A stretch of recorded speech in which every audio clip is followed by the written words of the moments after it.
Brands on Brands.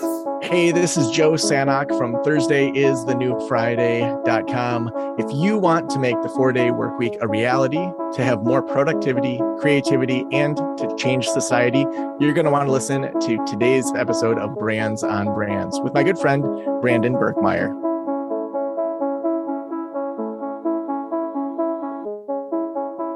In a world where content is king and your reputation is your brand, how do you build a brand that matters?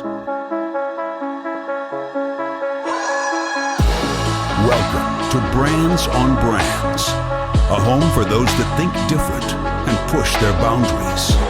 This is where branding that matters lives. Now, here is your host, Brandon Birkmeyer. Hey, what's up? Welcome to Brands on Brands. I'm Brandon Birkmeyer, your personal branding coach, and I believe that building a brand that matters today is the only way for a person to thrive tomorrow. Thanks for tuning into this show. Today, it's another interview show. We're getting into it with my buddy, Joe Sanok, who just released a new book in October called Thursday is the New Friday. Excited to share what it's all about with you guys. It is essentially the idea that, how to work fewer hours, make more money, and spend time doing what you want. It examines the 4-day work week and how that boosts creativity and productivity. And Joe has been around. I met him at our conference for PodFest. I was a speaker there. And when we were talking, I was like, man, this guy really understands that work-life balance and really how to get the most of your week. And of course, he's been doing this forever. He had his own podcast that is one of the top 50 podcasts worldwide with over 100,000 downloads each month. His book is now doing amazing. It's properly published by HarperCollins, and you guys can cop that right now. But he's obviously been featured. He's been around for a long time. He's been featured in Forbes, Good Magazine, the Smart Passive Income podcast. And he also hosts the Practice of the Practice podcast, which if you are someone who's out there who has your own practice, you can get out there and learn from him in that as well. But this is his newest thing. And in our conversation today, really, we dove into things like, what is it that sets you apart? And when you were starting your coaching journey, how did you find your voice? How did you get out there and break through? And when you put your first offers out, what did you struggle with? And how did you overcome those things?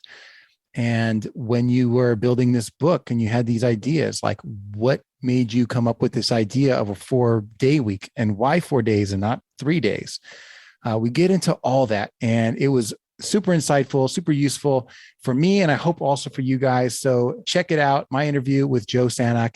Here we go. Brands on Brands. All right, let's get going. I'm so excited to welcome our guest today, Joe Sanok, to the show. Joe, thanks first and foremost for being here. I appreciate you, man. Oh, man, I'm so excited to hang out with you. And the reason I'm excited that we get together, besides that we've met in person, which is always nice, it's not just a virtual thing, is what we get to talk about today, which is a little bit of creativity, a little bit of productivity. And as always, we'll dive into some of the personal branding and reputation stuff as well. But I'd like to start with this concept that you've coined. You've written a book about it. It's called Thursday is the New Friday. I'm going to be honest. It seems like a no-brainer, right? Let's all take Friday off. Why not? Yeah. we all want to work less. But really, what is your big idea and why does that matter? Yeah, well, I think that the big idea, it's me joining a long history and collection of people that have been pushing for the 3-day weekend, for the 4-day work week. When we look back and really understand, where did we get the 40-hour work week? It's less than 100 years old. Henry Ford started it in 1926 to sell more cars. And it took off because at that time, people were working 10 to 14 hours a day, 6 or 7 days a week. So it was a no-brainer then to move into the 40-hour work week.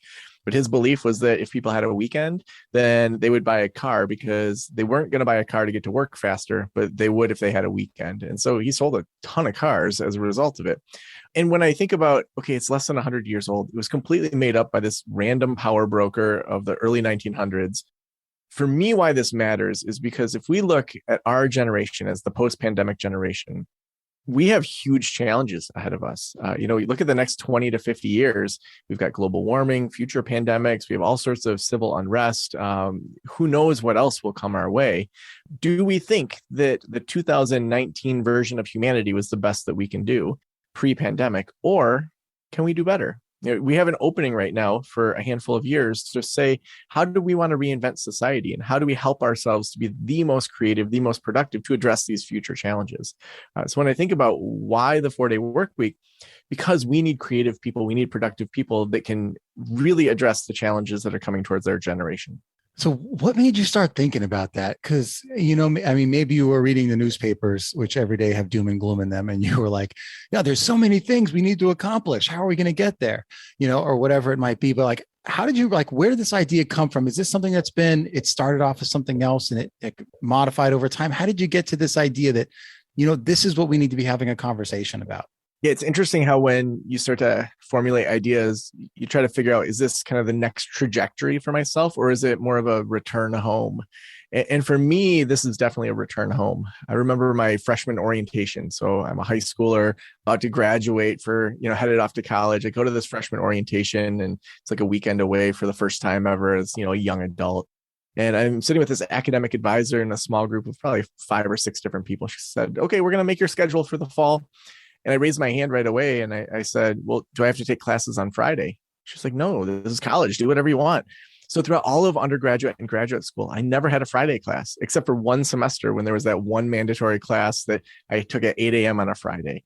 And so it was something that I lived throughout college. And then when I had my first job, there wasn't a lot to negotiate on in regards to the financial side. They had a pretty set budget. But I said, can I just work a 4-day work week? I've been doing this throughout all of college. I know that I can do really good work and be really effective. And they gave it to me.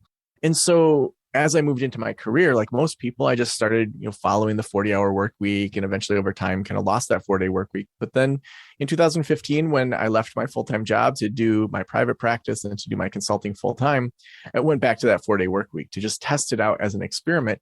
And I actually got more done. I made more money in working that 4-day work week than I had in a 5-day work week. I mean, that's interesting. And being more productive, I understand, that's not a new concept. Why do you think people struggle with implementing this kind of practice into their lives? Yeah. The average person thinks that the more they work, the more they're going to get done. Unfortunately, the research just doesn't support that. There's a diminishing return at a certain point. There's a recent study in Iceland that looked at 2,500 people working in a 4-day work week. It was a multi-year study, probably the most famous study to date on the 4-day work week.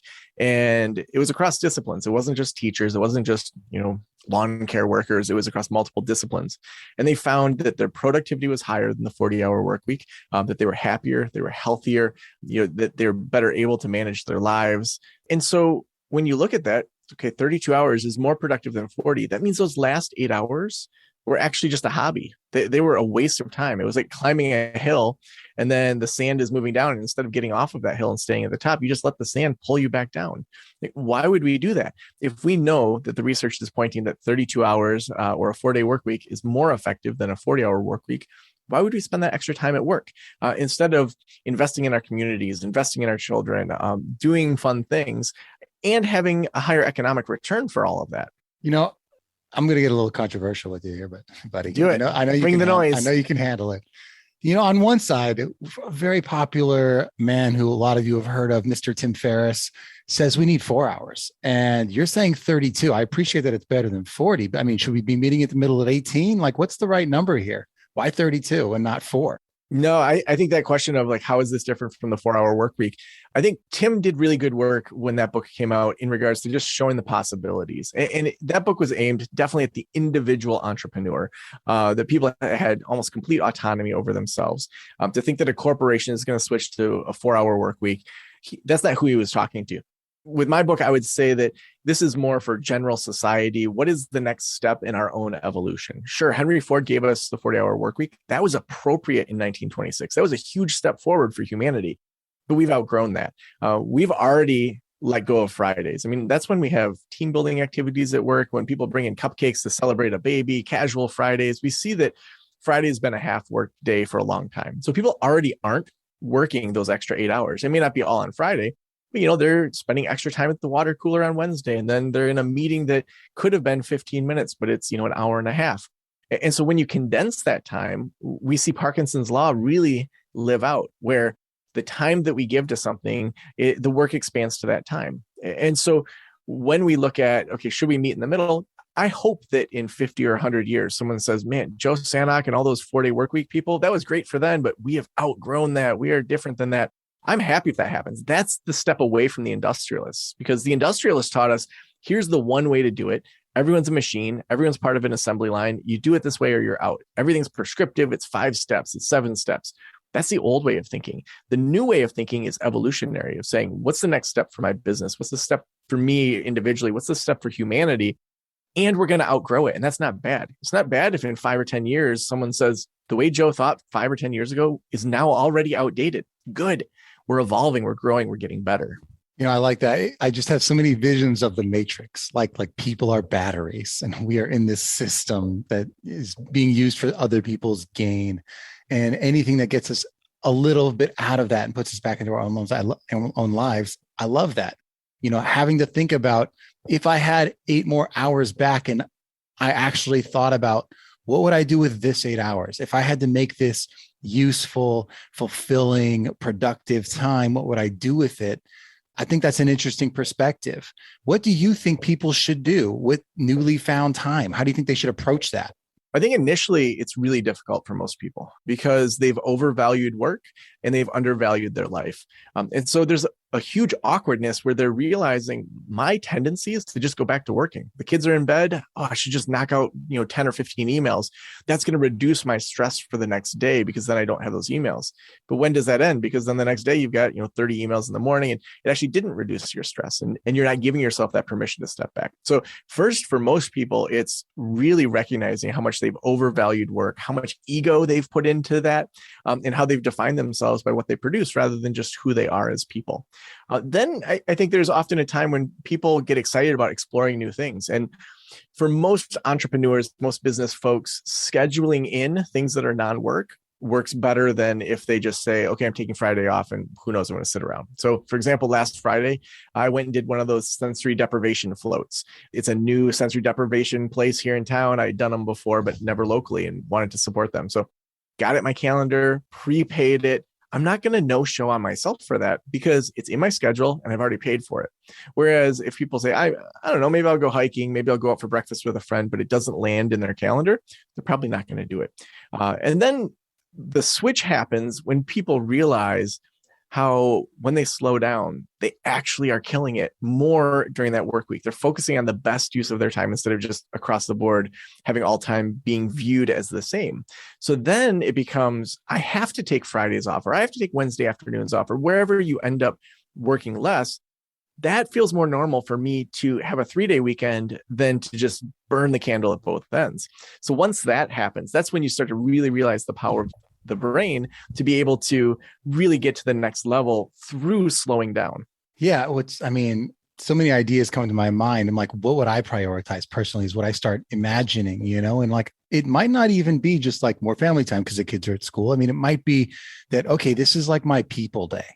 Or my people and new experiences day, where I'm reaching out to people that I have forgotten to reach out to, that have been on my list to talk to, that further my, what I feel fulfilled in general, or that grows my experience, which also makes me feel fulfilled. Maybe everyone's got their own list out there, which is, it's interesting to even start to think like that, like what's on my list of priorities that I don't normally think about. Yeah. And that's that experimental model of saying, okay, this week, I'm going to try to go for a walk every day or 2 or 3 walks on Friday with different friends. And do I then feel better? Do I feel exhausted? Do I feel drained? Maybe I need to have some alone time before I jump into family time on the weekend.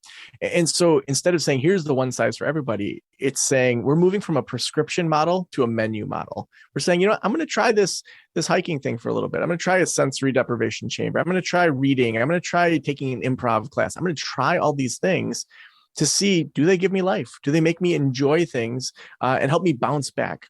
Because the way most people think is they have their whole week where they get burned out, and then they recover And that weekend is a reaction to the previous week. And the flip we want to do is where we then say, instead of a reaction to the previous week, we want it to be a preparation for the next week, where the slowing down is primary. And we say, how do we best slow down? How do we just slow down so hardcore that on Monday morning, we're just like chomping at the bit to just go kill it? Instead of, wow, that was a draining weekend, and now I'm drained going into the work week, and adulting's hard and blah, blah, blah. No, let's flip the script and actually say, this weekend needs to slow down. We need to allow ourselves to bounce back in a way that really preps us for the coming week.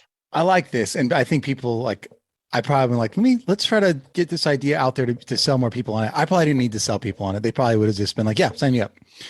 But getting there, I imagine, is where you need some tactics, some approaches, some skills, and they can go read the book to get some of these. But if they were going to just want to take the first few steps to head towards this, where do they start? Like finding ways to free up that day. Yeah. So very, very basic is looking at the coming weekend, whether or not you have it as a 1 day, 2 day, 3 day weekend, doesn't matter. You want to add one thing and remove one thing. So we're going to add one thing and remove one thing. So super micro step where you're looking and saying, what are some things that I could add into this weekend that have the potential to give me more life? So maybe you have a book that's been on your nightstand and it's not a business book. It's just a book that a friend of yours recommended and said, this is a fun book to read. And you haven't given yourself permission to read that book. Maybe it's, hey, I'm going to talk to my partner and my kids and say, on Saturday morning from 10 to 11, I'm going to get some green tea and I'm going to go read this book for an hour. Do not disturb me unless you are bleeding. It could be something like that. It could be you have a friend that you haven't gone for a hike with. It could be that you need some sort of alone time or maybe family time.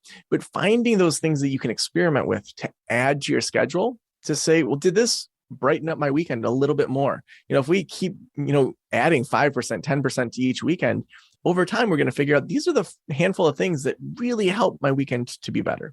And then we want to remove one thing from the coming weekend. So maybe you have a coffee date scheduled with a friend, and every time that you hang out with this person, you leave feeling like trash. They're just like a toxic friend. We are too old for toxic friends. And so maybe you need to cancel that. Maybe you have some lawn care, some leaves, some snow, some whatever that you just dread doing. Hire the neighbor kid this weekend to just help out with that. Or maybe it's groceries. You're sick of spending half of Saturday going and getting groceries. Maybe have them delivered and spend the $30 extra for that person to be employed and get a good tip so that you can just have that break from going and getting groceries. So when you do these things, you start to figure out what works for you and what doesn't. So maybe you realize that the lawn care was actually a great mindfulness activity for you and you actually really enjoyed it. And you missed doing that when you hired that out to the neighbor kid. Okay, that's not something you're going to remove. You're getting smarter about what your weekend needs. And over time, just like artificial intelligence, you're better able to say this weekend, I'm going to need to do a handful of things to really make it feel good. And then sure, I'll do the adulting stuff. I'll do the laundry. I'll do the dishes. But here's the things I'm going to prioritize first.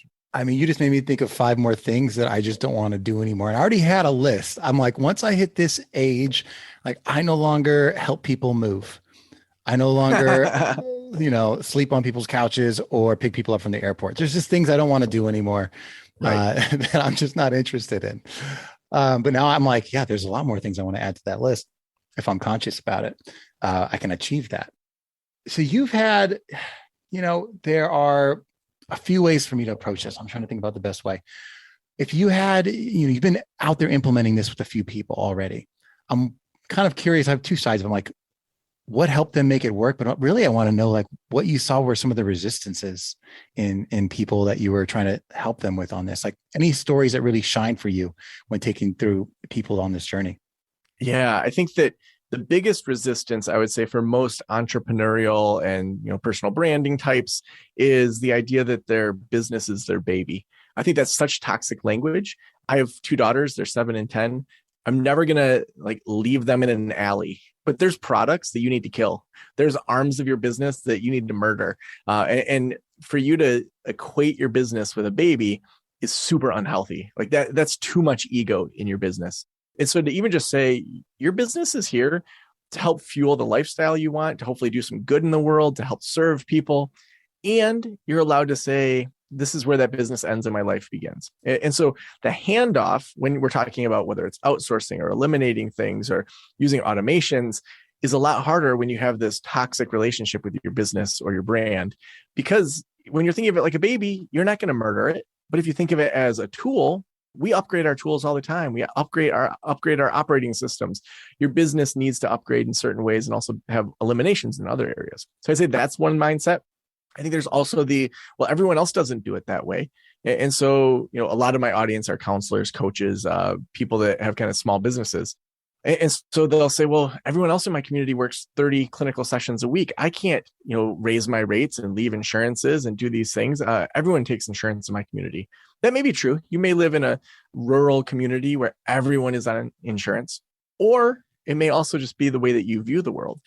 Because when you actually look at how many clients you need, if you need 30 clients, at $80 an hour, if you were charging $200 an hour, you need a lot fewer clients. And so you don't need to have that many clients anymore. So even just thinking about, are the assumptions that I have about my industry, about my ideal client, about the way things operate, are they coming from data I've collected and ways that I think, or are they just inherited from maybe the culture or the business that I've been a part of? So once we undo some of those things, we can start to really start with, well, what's the ideal schedule that you want to set up, and what's in the way of that?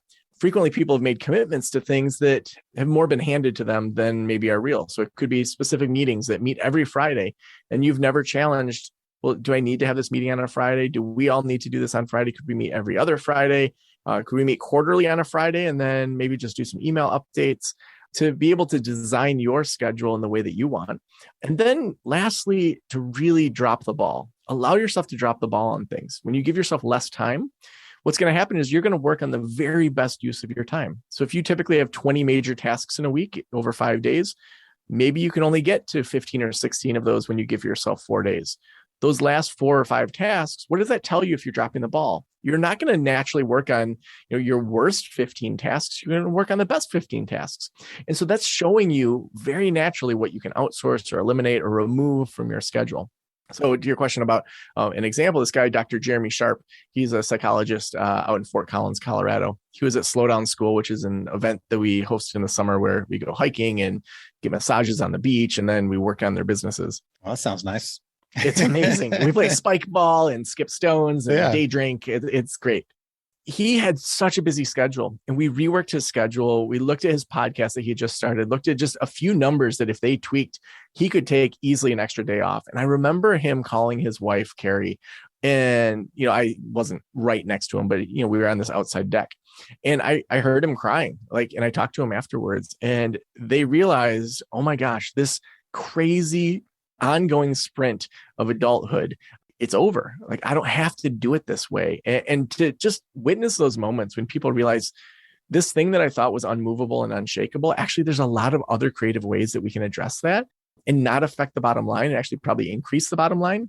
It's just a magical thing to see when people make that switch. Well, yeah. And I think that there's this idea of independence out there, that you are kind of paving your own path.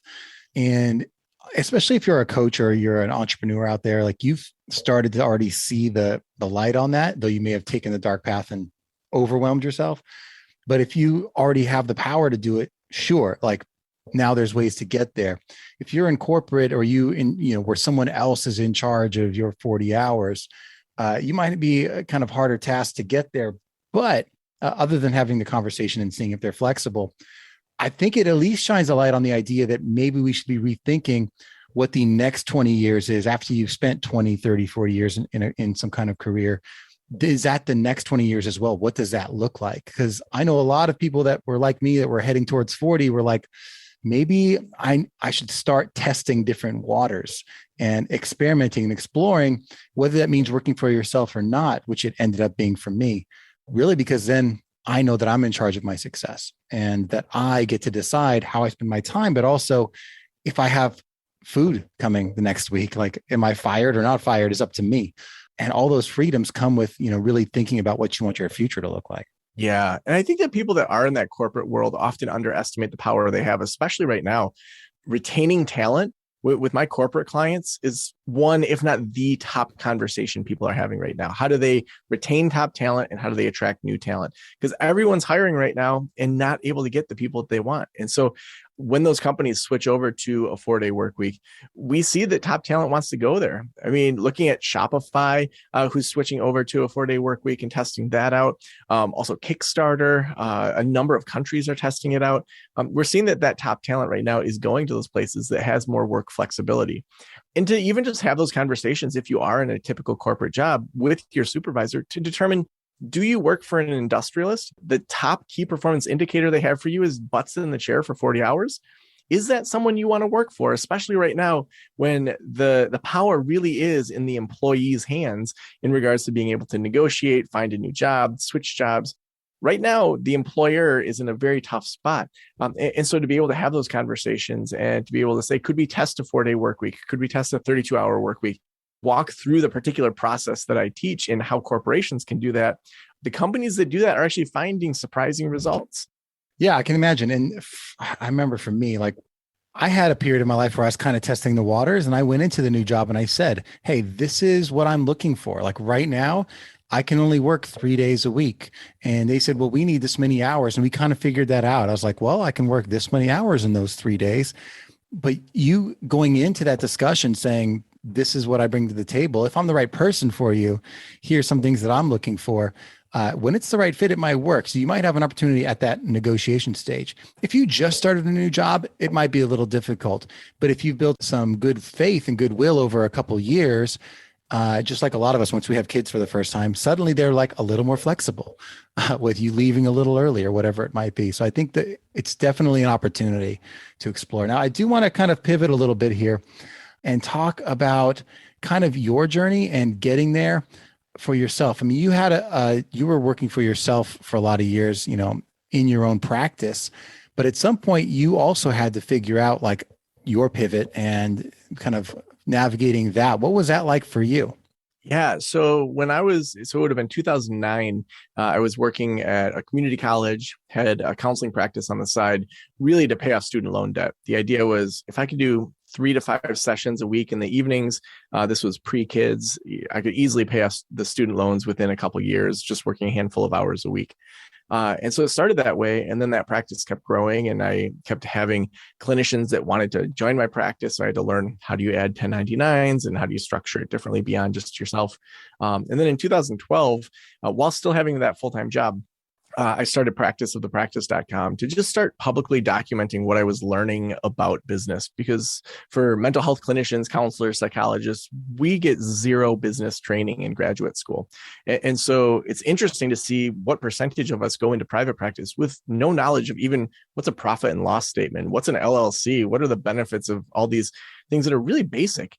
And so I just started co-learning and sharing it publicly and podcasting about it. And at that time, I had just read the book Guerrilla Marketing, where he talked about, there was this whole example that I remember where for years, tires were all pretty much the same size. And then one company made one like a millimeter more and said longest lasting tires in the world or something like that. And then another tire company changed the tread and said best truck tires. So he was really talking about kind of finding the niche where you can stand out and be number one right away. And so I noticed that there were no podcasters talking about the counseling business side. And so the only thing even close was the American Counseling Association, who had a podcast at the time that was dormant for 9 months before I had launched. So on day one, I was the number one podcast for counselors in private practice. And, you know, now I'm the longest lasting, even if I am outranked. So it's one of those things of kind of finding where I could stand out right away and just doubled down on that and started podcasting weekly and being able to then move from being a co-learner of just saying, hey, I read this book, here's how I'm applying it. And, you know, picking people's brains that were interviews to genuinely switching over to being a consultant, doing mastermind groups, having a membership community, all of that. But it all started with finding a space that I could stand out in pretty quickly. It's funny is that I've looked back at your stuff and I've seen how you've evolved your reputation over time and how that started to change. I mean, you had a great TEDx talk that was about slowing down. And that you can see how these things start to, like the words you use and the things you talk about, start to weave their way into what is becoming now, you know, your new brand of Thursdays and New Friday. By the way, guys, if you haven't had a chance and you guys are interested, you can just go to joesanok.com to find all of his information and access to the book. Or if that's too hard for you, you can go to thursdaysandnewfriday.com to get access to the book directly. I just had to put that out there. But seeing you develop this, like your brand evolves. And I think for a lot of people, they think when they start, they have to just stick with whatever it is that they started with. But you could see how you've developed over time and then have grown your reputation and pivoted into the things that just felt right for you. I want to kind of understand, as you started to kind of grow your reputation in this space, how did you start to think about like what your identity was as a brand, or just maybe you didn't think about it, just your reputation and your identity overall? How did it start to develop for you, and how did you think about it? I think for me, it was really as I started to host live events like Slow Down School or Killing It Camp, to hear what attracted people to my podcast or to me. And, I've been a skateboarder. I was in punk bands in college. I played guitar, snowboarded all through, high school. And so that I've never been the Friday Night Lights kind of football guy, despite how most people look at my physique. Just kidding. So I think really just owning that kind of punk rock style, that kind of alternative approach, and not being the kind of main kind of trendy type of person, but to say, listen, I am attracted to the punk rockers. I'm attracted to the Rage Against the Machiners. I'm attracted to these things that, a lot of it's become more kind of culturally centered, but at the time they were outliers. And so to realize that those things that just come natural for me attracts a certain type of client that I really enjoy working with. I remember there was a lady I was working with, and she was like a roller derby girl. She was super punk rock. She was a therapist, and she had this idea for, I don't know, it was like, I think Saga Talk, Michigan or somewhere in that area. She was going to have Saga Talk counseling. Like that was going to be the name of it. I'm like, that's fine. That's good for SEO, I guess. But it doesn't seem like it attracts your ideal client for, that area and for who you are, and you're artsy, and that's an artsy community. And we started brainstorming, and she ended up naming her practice Hellcat Counseling. And it's like, she attracts all these tattooed up, like cool people that are 100% her ideal client. And so for me to just own that and learn over time, when you said this, Joe, I'm like, you are my person. That thing that I thought would actually turn people off because I didn't fit into the mainstream consultants of counseling was actually one of my biggest selling points. Well, I think it's in the nuance. I mean, if you go and like listen to what you were just saying, like, and people rewind a little bit, there's some actions that you took. There's actions that people are taking, and they didn't sit in a boardroom and strategize like at the very beginning. Okay, what am I going to be in 5 years? What's my slogan going to be, and my keywords and whatever else? You took some action towards helping people and putting your perspective out there, and those themes started to present themselves. And then you can mold them, right? After you know what the themes are, then molding them starts to come naturally. But I like to see how, because you could have easily have not written the book Thursday's New Friday, but still been on this idea of, hey, we need to slow down. And that could have been, there's like 10 other brands that could have formed from that. And this is where you ended up.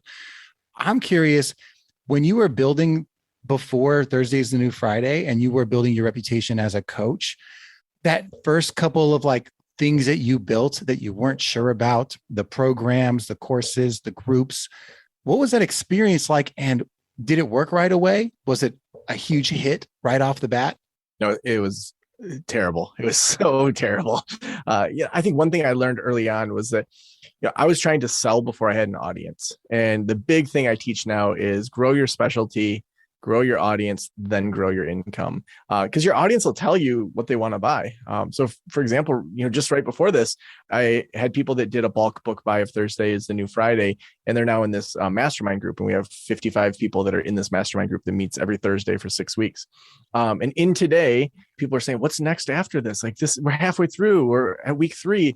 Like, should we schedule a meetup in a year to see where we're all at? Like, we should ask Joe. So this is going on in the chat while I'm like presenting some things. And so I have this whole kind of model of how you talk through with your audience, like what products they want. And so I just publicly kind of said, so here's what I'm going to do, folks. I'm going to make a Calendly link, and I want to talk to at least 20 of you about that first question of the 3 Ps of, what's the pain been for you launching and leveling up? Second, what's the product you wish that I would co-create with you? And third, what's the price that you would pay for that? And so I'm now publicly saying to them, here's what I'm going to do to try to level up with you. And let's do this together. I'll give you all the behind the scenes. But it took forever to learn that, because early on, it was like, I'm trying to sell these products to, I didn't have the audience really to buy them at the time. But what I did do, my first thing that I think really kind of stuck was I started this thing called the 1-year practice plan. So it was an email sequence that went through week by week launching of a counseling practice. And so the first person that paid for it, I had just written 2 emails, and then they signed up for it, and I just stayed ahead of them for a year. So I would write like 6 emails and then know, okay, I'm good until this date. I put it in my calendar, like write the next 6 emails. And so it was a 1-year plan, but I just had the basics sketched out. I hadn't written all the emails, and it was $150 a year for this. And it just was on repeat. And so it would sell maybe 1 a month. So it was good passive income. Once it was all written, it was completely passive. But then this one Black Friday, it was a Cyber Monday. I decided I was going to email my list, and I was going to say, okay, this is usually $150 a year. It's going to be a one-time $17 fee. I had 100 people that signed up for it in that one day. It was a $1,700 day. And since then, I've kept it at $17, and we gross way more than $150 a month now off of that. And so even just the testing within it to say, for this to be worth it for me, if I sell, 1 a month, and do that for a year to write these emails, that's worth it. And then to keep adding from that. So now I've got people that they have the 1-year practice plan. What do they want beyond that? Well, they want a membership community. So then we went through the 3 Ps kind of thing to get a membership community for people starting practice. Well, then those people outgrow that. What do they want? Well, they want to start a group practice. So now we have a 6-month program that is group practice launch. So allowing your audience to say, okay, I want to move faster. I'm willing to pay for it. I want a higher touch product. What's the thing that's up from here?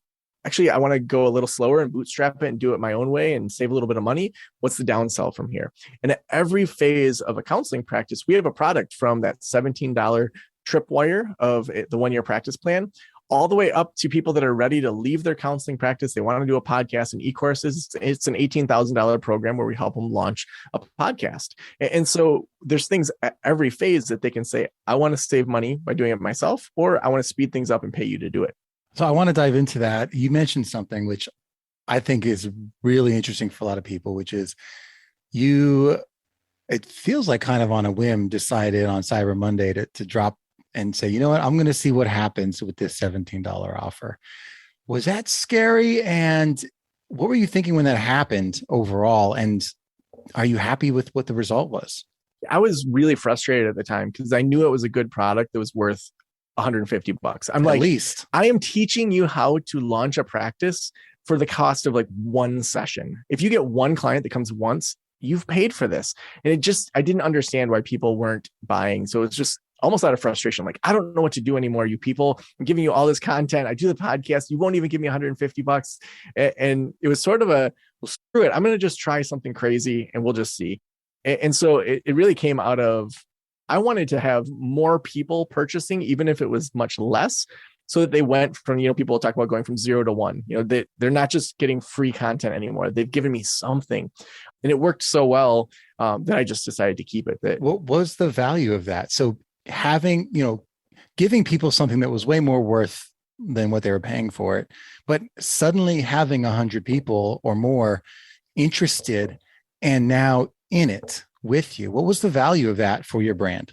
Oh, it was completely for those people. Now went from just being, semi-warm leads to being customers. And so those folks then, after they were in, realized, okay, this is much more difficult to launch a practice than I thought. I don't know that an email can just teach me this. Can I hire you for consulting? This is difficult. Have you ever considered doing a mastermind group around this? Do you have anything else I could pay you for to speed this up? And so by people at least paying for something, especially something that valuable, it really showed them how complex it was to do it on their own. And they're thinking, great, I get all this information, but I just don't want to do all this. I want to have somebody else help me. And so I think that then my pool of potential one-on-one clients at that time, because I didn't have all the other membership communities and masterminds, it was, okay, sure, for a few $100s a month, which is more than I'm making in counseling, you can do consulting with me. So now I had, a very automated program and a very hands-on one-on-one. And then over time, it's just starting to kind of fill in those gaps between them so that customer journey, there's always something that meets people at their price point. That's awesome. I mean, thank you for sharing that, because I think there are so many people who either get advice or are worried about either giving something away at a lower price that would devalue their brand, or just trying something different to bring attention and people into their business to where they're actually coaching at a higher volume than they're used to, going from 1 to 20 or going from 30 to 100, like sometimes you have to take risks to take those jumps, and you might have to try something on that maybe isn't what people are saying. Like you got to figure out what works for you. And I think we need examples like this out there that people are like, yeah, this worked. And guess what? Next year, like you still did it again. You didn't have to. I'm sure you had more interest the following year. You did it again because you had other things set up that brought people along your journey of different products. Yeah. So I appreciate that story. What I do want to talk about too is I think a lot of us, there's advice that comes from all, we Google this, we watch this video, we listen to this podcast. Did you ever seek out help from one-on-one coaching, those kinds of things from actual people who were like, you know what, you're the person I'm going to follow, and let's work through some different things. And how did you come up with like who you chose and what you wanted to work on? Yeah. So I hired Jamie Masters from Eventual Millionaire. So I was getting Slow Down School going the very first year. I had sold one ticket actually to Jeremy Sharp, Dr. Jeremy Sharp. He was one of my consulting clients. Had done this huge podcast series, a 9-part series, had Jay Papasan from The One Thing, had Lewis Howes, had all these like big Amazing. hitters. Yeah. Like thinking, oh my gosh, and it's all in the lead up to like, come to Slow Down School. People that I had dreamt of interviewing. And then it launches and Jeremy's the only one that buys a ticket. And I'm just like, what the heck? Come on. So I hired Jamie, and she asks me a really basic question. But I mean, that's what sometimes consultants do. They're just outside of it and can just ask you that pointed question. She said, so what have you tried? We walked through it all. And she said, the one ticket you sold, how did you sell that? And I said, well, he was a consulting client, but we jumped on a phone call. He had a bunch of questions. And then by the end of it, he said he wanted to come. And she said, then why don't you do more phone calls? It's just like, so I sent an email to my list and said, so here's why I'm excited about Slow Down School. Here's all the things we're doing. I've noticed that a lot of people are on the fence. I would love to jump on a no pressure call to just answer your questions about Slow Down School to see if it's a fit. And I think I did 25 phone calls. And I mean, this was a high ticket item. It was $3,900, for the conference. It was meant to be smaller. So of those 25, I sold 15 tickets in the first 2 weeks. That's amazing. Yeah. So more than paid for my consulting, but then she helped me really in thinking through. She said, well, do you want to sell tickets like this every year? I'm like, heck no. She said, well, why don't you start a mastermind group and then just include the price of the ticket within the mastermind group, and it's just included. And whether or not they come, they get a ticket to Slow Down School. So did that the next year, and then had 35 people that came to that Slow Down School. So to just be able to say, hey, Slow Down School is included as part of this. We don't take that out of your mastermind group. You can gift the ticket if you want, but they have to also be a fit. Just really shifted the dynamic of people are already doing things. They're already paying me for consulting. They're already paying for masterminds. Let's just enhance that rather than start from scratch with selling tickets to a conference that a lot of people hadn't heard of. I don't know how many people I've heard of who have hired Jamie to change their business. Jamie Masters. Yeah. The name comes up a lot for the real like high worth coaches. So that's amazing that's how that worked out. I wanted you to go back to that feeling like, you open the doors, you got the one person buy. How many days are you sitting in this emotion until you have this solution come? Are we talking just like, you're like, you know what, I'm calling Jamie tomorrow? Or is it like longer than that? No, it was a couple weeks. Cause I mean, I was emailing people. I was like, what is going on? Like, doors are open. Okay. I'll flood your email. Maybe you forgot. And then it starts to look a little bit desperate too, where you're like, I don't want to come across that way to my audience, but I already put the deposit down and paid for all these rooms, and like it's was right on the water, so it was a big gamble for me. But then I had known of Jamie. I knew of her through Pat Flynn and John Lee Dumas and some other people that I respected, and she just seemed like the best person. And it was the most I had ever paid for consulting in my life at that point. But I can easily track I think I probably paid $20,000 or so in consulting fees over the months we worked together.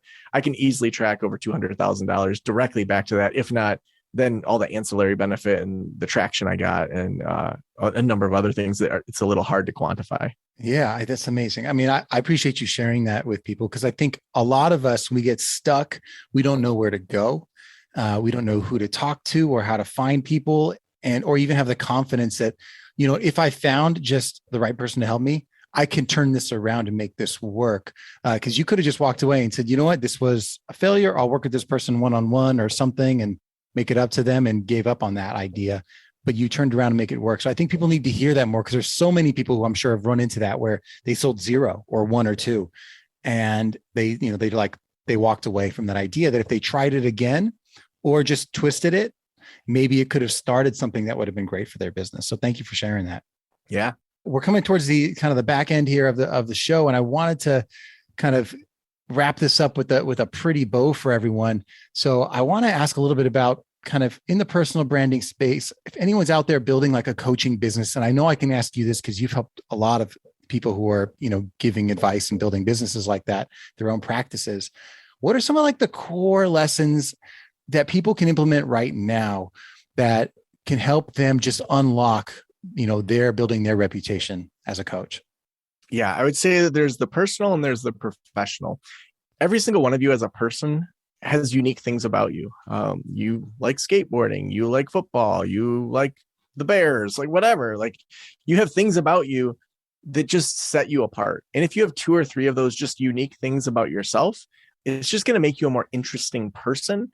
And as a coach, whether that's a life coach or whether that's you're just kind of branding or marketing or whatever your coaching is, it's just going to attract the kind of people that are like, I'm into that too. That's awesome. Or, hey, I'm not into that, but that's just cool that you aren't just a branding person. You're not just a marketing person. You actually are interesting. I think about this lady, Jessica Tapana, who started Simplified SEO Consultants. She's a therapist, owned a group practice. She was at Slowdown School, and she just geeks out on SEO, but she's a self-proclaimed technophobe. She's like, I have a smart TV and I have no clue how to even set it up, but she loves SEO. So she just sat on the couch every night helping these therapists with their SEO. And so because she's a person that hates technology, but loves SEO, who does she attract? People that hate technology, but want to rank higher in Google. And she's a therapist, so she attracts other therapists. So people like that skyrocket. She now makes more off of her SEO business than she does off of her group counseling practice. So I'd say starting that personal with just like, who are you as a person?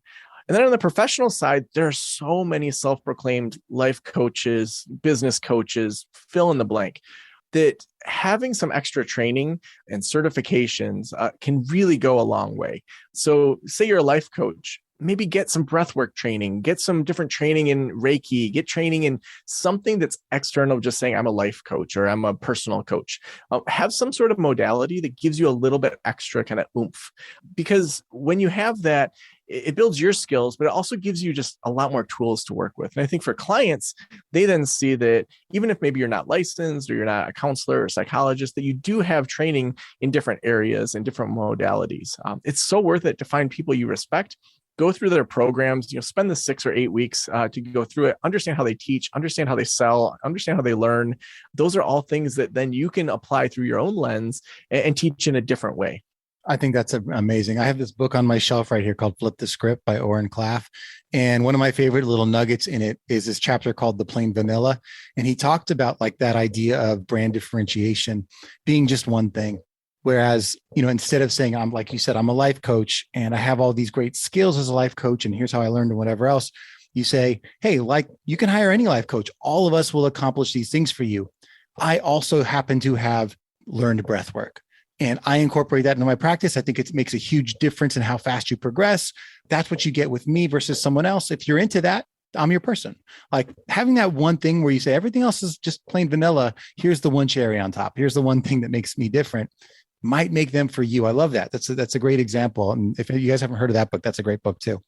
Flip the Script. But I think if you guys are looking for books to put on the shelf, like my friends here, Thursday is the new Friday. Hit shelves October 5th, 2021. So it's been out and it's ready for you on Amazon, in hardback, in Kindle, is it on audio too? You can listen to it. Yep. It's on audio. It's in, small bookstores, independent bookstores, big bookstores, like Amazon, wherever you get your books. Yeah. This is a professionally published, legit one of those books you need to find. Appreciate you sharing that knowledge with us today, Joe. Had a lot of fun. Awesome. This has been fun. Thanks so much. Yeah. And you guys get out there, support our friend Joe. And if you guys found value in that, go and leave a little review too. Leave a review, some stars, some comments. If you read the book, let Joe know that you appreciated it. That's all we got time for today, guys. Thank you for listening. And as always, keep on working on your personal brands, and I will catch you guys next time. You've just taken your marketing knowledge to another level with this episode of Brands on Brands. But we have plenty more ways to help you build a brand that matters. Head over to brandsonbrands.com for resources, as well as access to our blogs, videos, and exclusive coaching sessions with your host. Be sure to visit brandsonbrands.com.